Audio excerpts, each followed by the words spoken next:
All right, all right, all right. So, hi, how you doing? I'm Ken.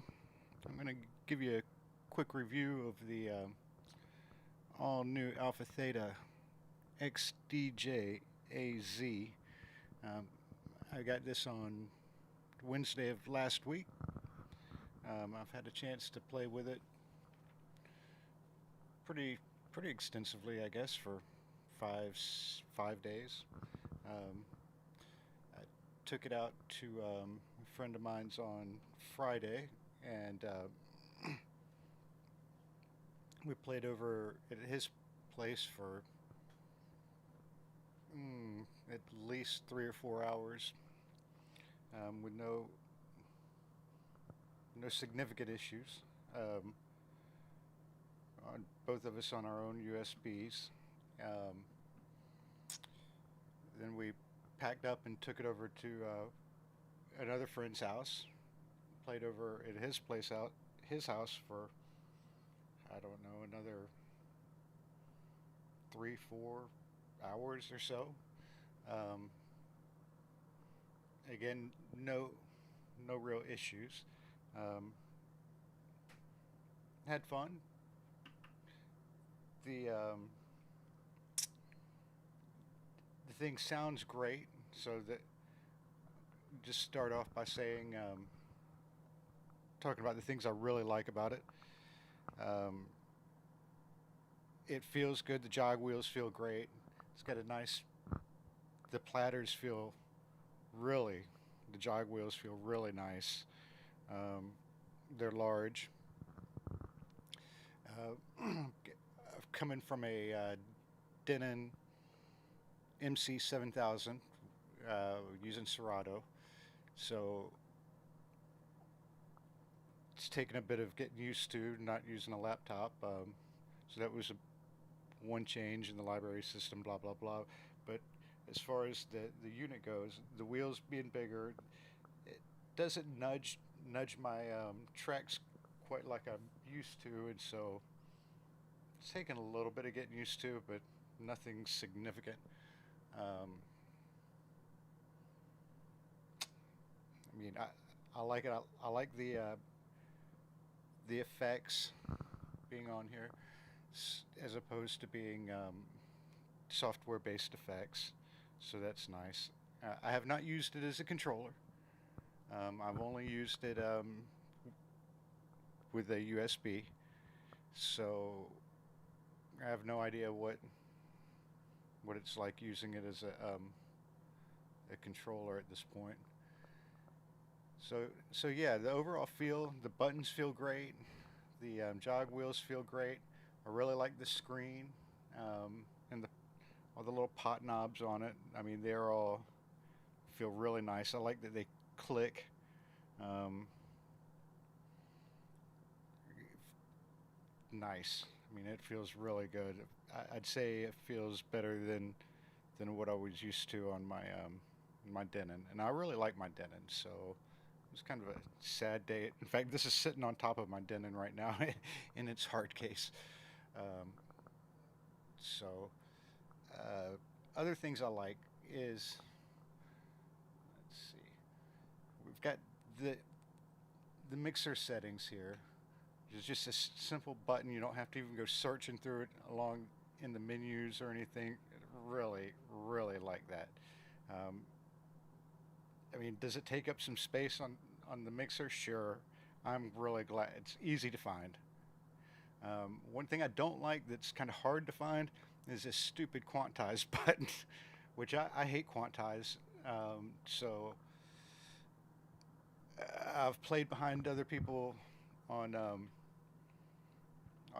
on their Pioneers before on USBs, and they'll have it set on quantize, and it just like I forget that it's a thing, and it really messes up my flow. So um, anyhow, it's kind of hidden there, but anyway. So back to the mixer settings. The mixer settings are really nice because you've got a button for it. It's nice and clear.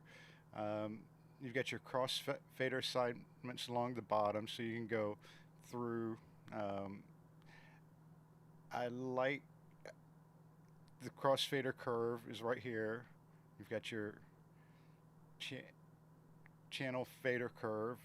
I'm liable to change this back to over here, but I kind of like this low, start in slow and then build up quick.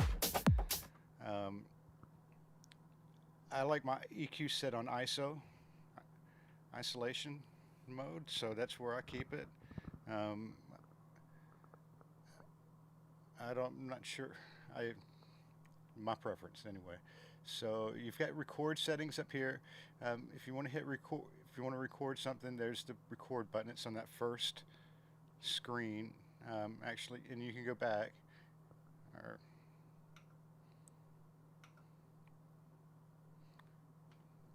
actually, it's right here. There's a record button somewhere.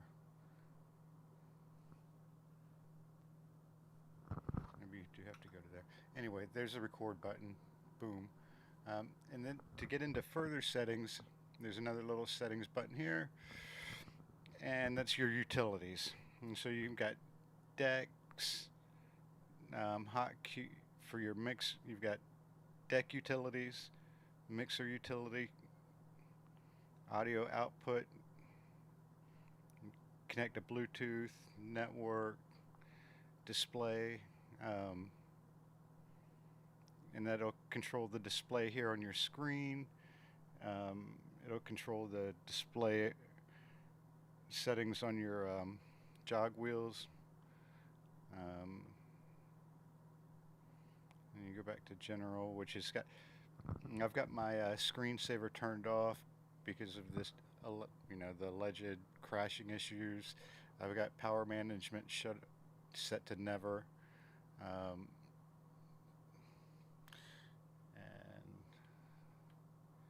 that's where we're at on that. Like I say, I really like the settings. The sound card.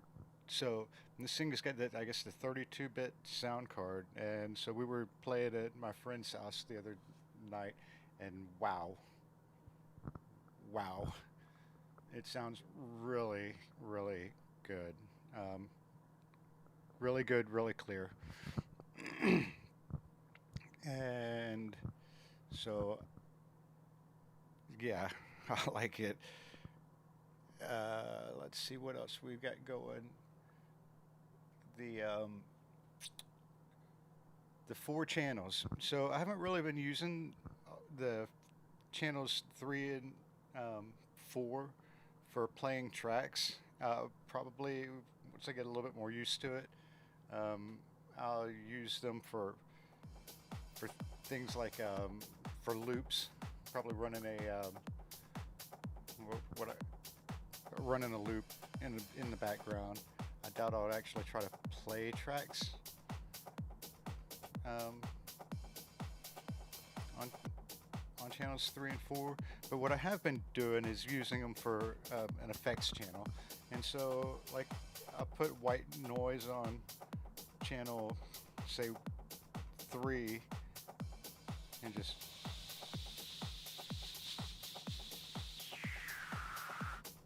it's kind of nice. For build-ups, and then I basically do the same thing with channel 4, and I use 4 for like some of the beat effects. Kind of like this Mobius. Mobius is kind of nice.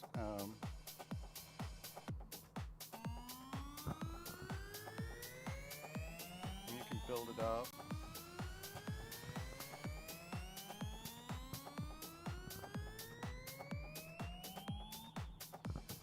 So, and you can control that with the timing, the time on it, and make it louder.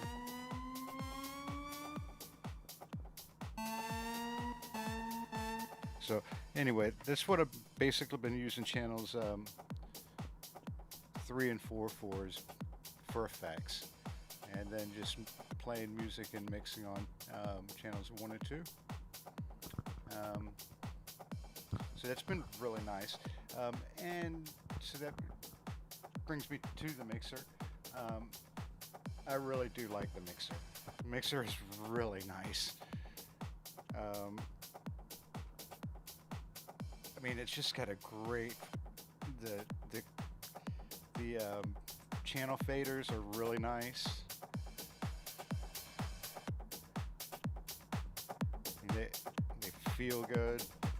They're not too loose. They're not too tight. I mean, they're just got a perfect feel to them. I mean, they could be a little longer, I guess, but to be honest with you, I kind of like that. I think the length is just about short. I mean, because I don't really want to be slamming it too far up. One thing it's taken me a bit of getting used to is the trim on them. I've noticed that I've got to really kind of trim this down to keep it from peaking, which I probably should have been doing more so on my Denon, but it's not as clear on the Denon as it is on this Pioneer. Again, I really like this. So not only do you get the color, which I'm colorblind, so I mean, I can see the difference between this green and where it turns red, but it's certainly better for me to have the numbers that go along with it, because I'll have this memorized here in a week or two, and I'll recognize as soon as it starts hitting into the threes, and I don't mind if it taps the threes, but I don't want it hanging out in the threes and sixes and really peaking. So yeah, so that's I really like the mixer. I really like the effects that are on it. I mean, it's just really nice. This X-Pad is so much fun. When I was playing with my friend the other day, we were one of us we were mixing it, and the other one would be messing with the channel effects on one channel or another, and it just made for it was fun. It was just a lot of fun.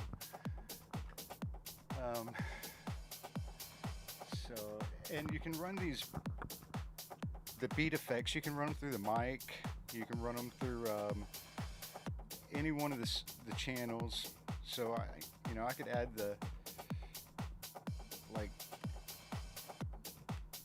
in fact, that's what I've got the Mobius thing now. Usually I would run it like here.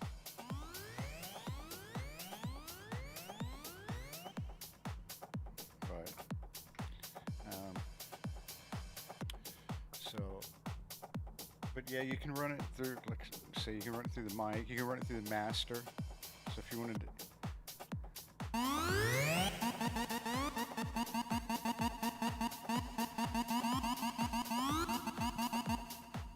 Anyway, that's kind of fun. Just kind of fun to play with.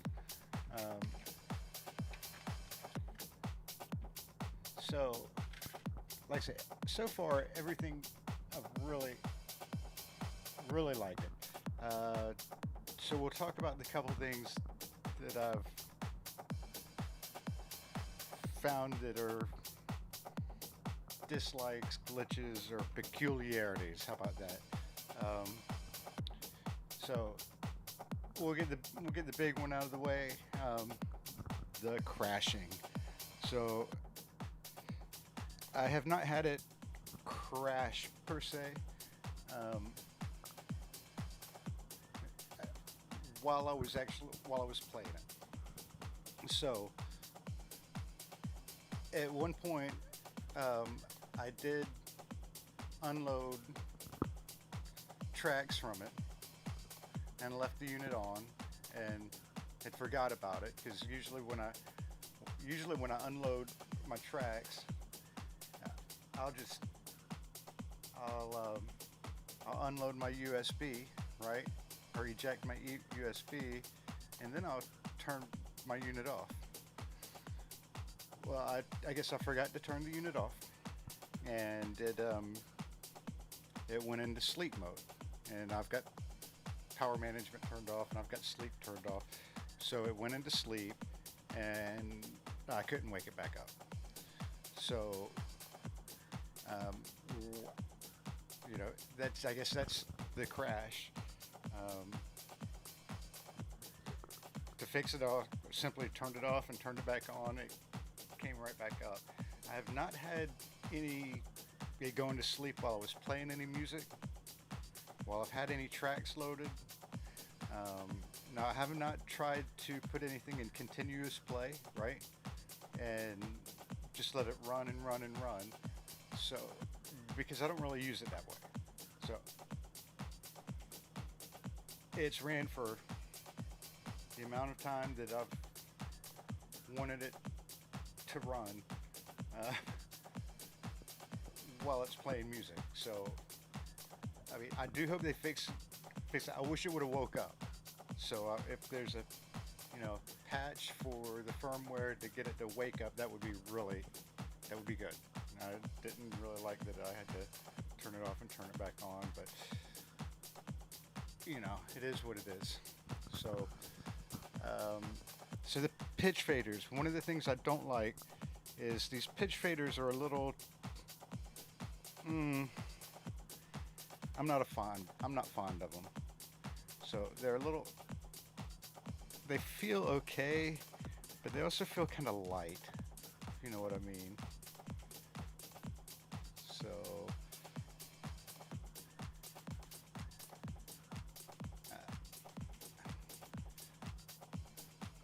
one thing which is not that big,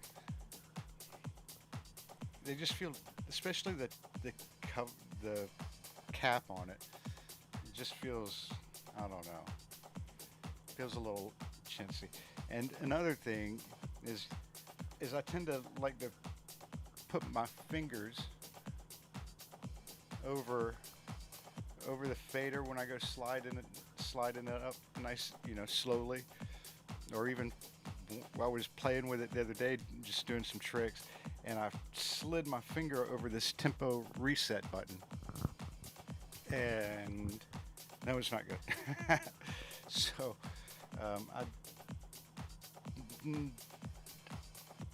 I wish you could turn that off, and I wish this light would light up right there. See that?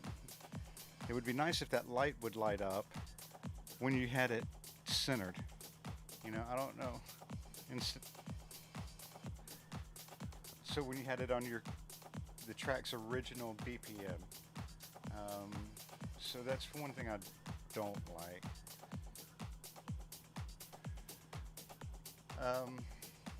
So that's the pitch fader. One thing I've ran into that I don't like is it seems to arbitrarily autoplay tracks. And I don't know if I'm not sure about. I can kind of understand on the first track you load, period. When there's nothing playing, you load a track, and for the very first track of the day, evening, morning, whatever, and it just starts playing. So, I don't like that. I want control of when the track plays. I don't want it to just play because I've loaded it. So there's that. And I don't see where I've gone through the utilities and I can't figure out why it's doing it, or if there's a way to turn it off or whatnot. All right, so that's that. And then another thing I've ran across, and this was pretty serious actually, this happened a couple of times, is I load a track and a new track. So one of them the other day was Sandstorm. I was playing with my friend over at his house, and I loaded Sandstorm, and I hit play, and Sandstorm disappeared from deck one, and the previous track showed up and started playing. And I was like, what the? So I stopped it, went back into the library, or into the playlist, selected it again, loaded it into the track, into that channel again, hit play, and it went back to that previous track again. And so what I noticed, so I did it again. Stopped whatever that previous track was. I stopped it, went back into my playlist, and got Sandstorm again for the third time, or maybe it was the fourth time by this time. Got it again, loaded it in, and I noticed that there was a hollowed out hot cue. And so I deleted it and set a new hot cue. When I set a new hot cue and push play, it played. So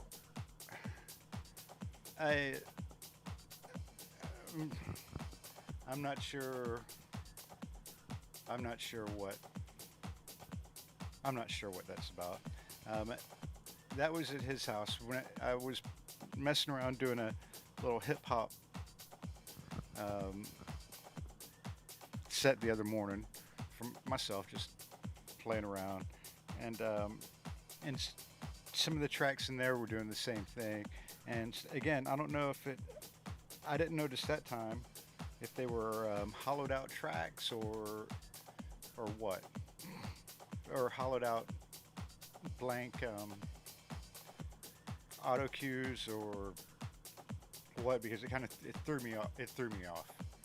So whatever that is, I hope Alpha Theta will fix that. So I mean, those are the couple of big things. It would be nice if they could set an update where this light. I mean, I really missed the light on my. That's one thing I really liked about my Denon, is whenever I was playing, I could just simply look over at my pitch fader on whichever was the primary track, and I would know if it was on if it was playing at its proper BPM. I didn't have to look up here, go find the BPM anywhere on the screens or anywhere. I could just look over at the pitch fader, and if that light is on, it's on its proper BPM. And so then I don't know. I really like that. And you've got a light here. So how hard it would be to make that thing light up whenever you were at its original BPM. It seems like that would be an easy thing to do. So well, I think that's really about all I've got to say about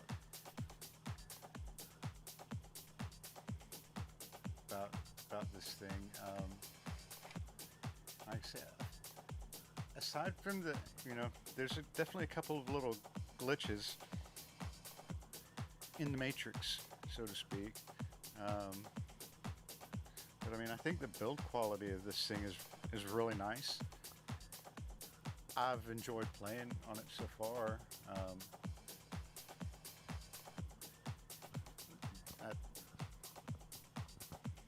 I like it. So, I mean, if you're on the fence about one, I mean, it's your $3,000 bucks. So I'm not telling you to go spend $3,000 bucks, but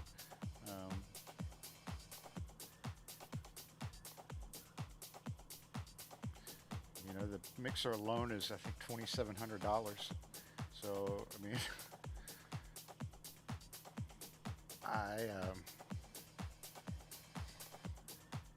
overall, I'm happy with the purchase. I had planned on kind of keeping my Denon, but I'm not really certain I need to at this point.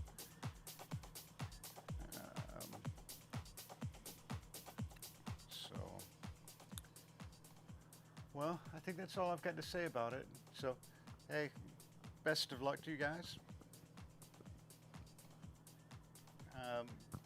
I don't think I would let going to sleep when it's not even playing music, keep me from buying one. I mean, so, but that's just me. I mean, I do hope they get that fixed, but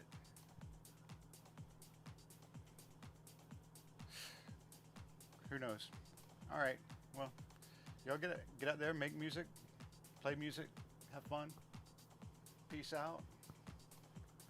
If you're going to EDC, see you there. Be safe.